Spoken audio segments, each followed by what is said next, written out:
So, good afternoon, YouTube. I hope everyone's having a wonderful day. Welcome back to Daily Transfer Update. Now, today is match day. We have got a game against Chelsea today in exactly 3 hours as I'm recording this. The game kicks off at 2 o'clock today.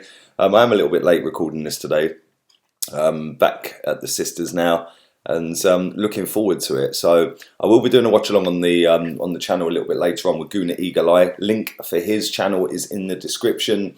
Go and check him out. Go and show him some love. He's my partner in streams every single game. And I will be doing a starting 11 reaction as well. As soon as the team is announced, boom, straight on it.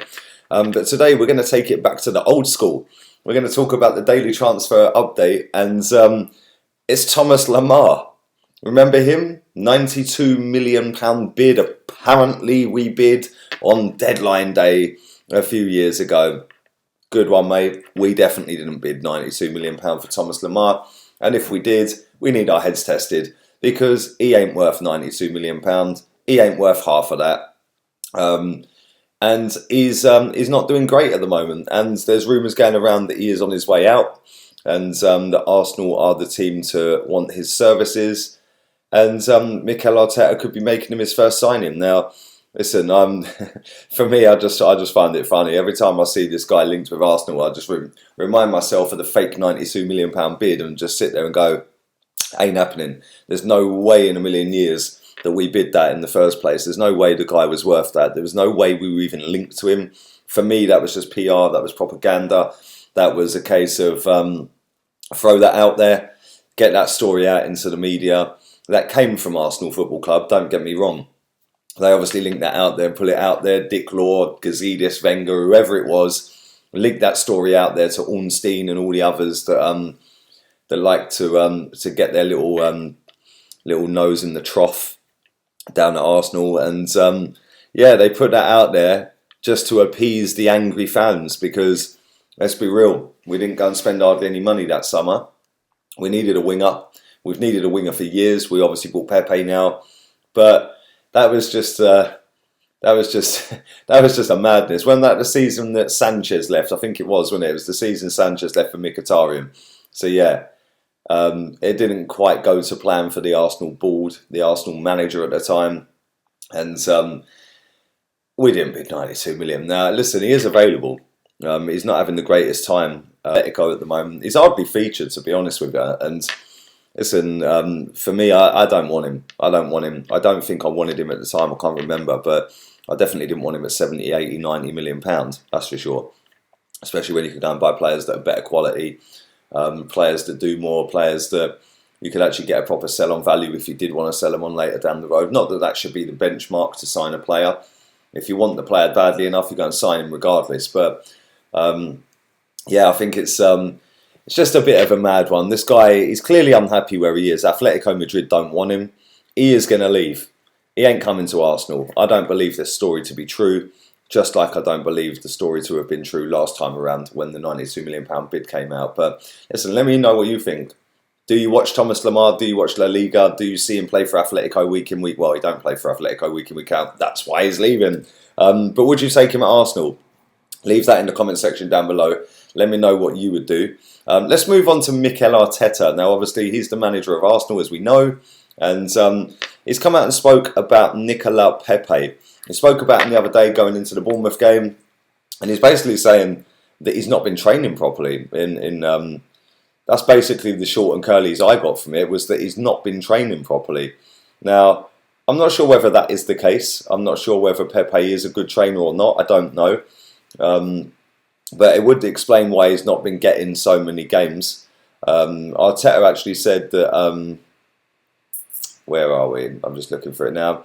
If he's willing to learn, and then he has to work hard as well, and he can potentially become absolutely top class. The problem is not only confidence, but confidence comes when you play and train well enough to convince the manager. I am confident in him enough to play him if he puts it in. He then went on to say it's obviously a big chance to come from France to England, as well as he's found the team at the moment. It wasn't performing at his best and he struggled. Now listen, he has struggled, and don't get me wrong, He has struggled a lot, but at the same time, I think he scored 4 goals, 5 assists this season. He's barely featured in any of the games. When he does feature, if you actually add up how many minutes Pepe's played, it's probably less than 1,000, I'd imagine.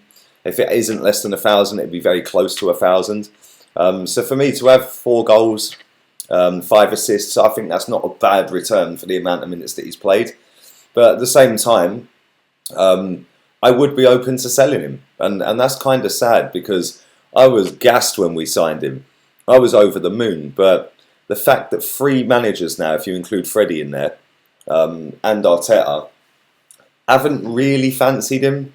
And the fact that Arteta put Reiss Nelson in over him the other day, I thought was a little bit weird.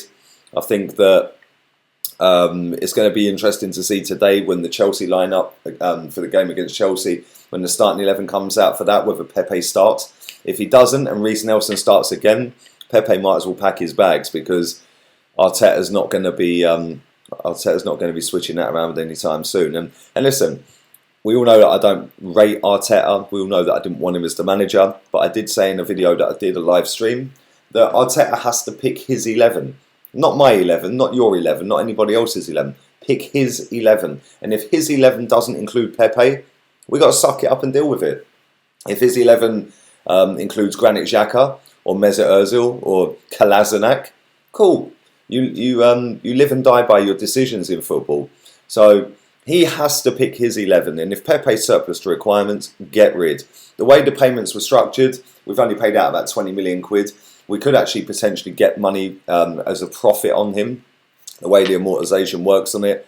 I remember that when Di Maria, I've had to think about that, when Di Maria left Man United, the transfer fee was £13 million less than what they paid for him. But the way the payments were staggered, they actually made a £3 million profit on him the first year they sold him. So overall, yes, they probably would have lost money, but the first year they showed a profit. We could potentially do the same. You know, if we sold Pepe and we got 27, 28 million pound for him, all of a sudden we're in profit to what we've paid out for him in the first year. So, listen, I want Pepe to stay. If Arteta don't start picking him, he's going to have to leave. It's as simple as that. And it would be a shame. But I said at the time, I said after we signed him actually, that I don't think we needed a Nicola Pepe. We needed a Tanguy Ndombele. That's the kind of guy we needed in midfield, not a quick, tricky winger. We had that. Yes, we needed better than Iwobi. Miles better than Iwobi. That's what we needed. But at the same time, we had an Iwobi in the team that could have been coached, could have got better, perhaps. And then obviously we had Reiss Nelson, who's now starting games anyway. And Bukayo Saka. So I don't understand why we did £72 million on a player that we're hardly playing when we needed a centre-back and a midfielder. But I don't know. I don't run Arsenal Football Club. I don't make the decisions at the club. I can just sit here and criticise them if I think they're wrong and back them if I think they're right. Some of the decisions this club have made over the years have been laughable. But listen, it's going to be a big, big transfer window coming up for Arteta. We all know Granit Xhaka could be on the way out. That's what I'm going to wrap this up on, is the Granit Xhaka story. That's all but done.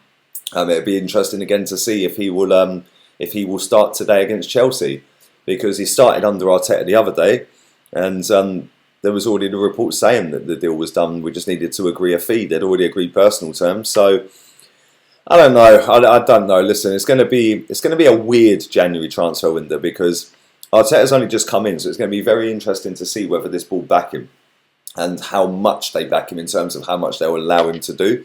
Because we need a massive overhaul of players in this squad. But listen, there we go. On that note, do come and check out the starting 11 reaction at 1 o'clock. Live on the channel, then the live watch along at 2 o'clock. Thank you very much for watching. Don't forget to subscribe to Gooner Eagle Eye. Check out my Insta and my Facebook. Links in the description. Until 1 o'clock, laters peeps.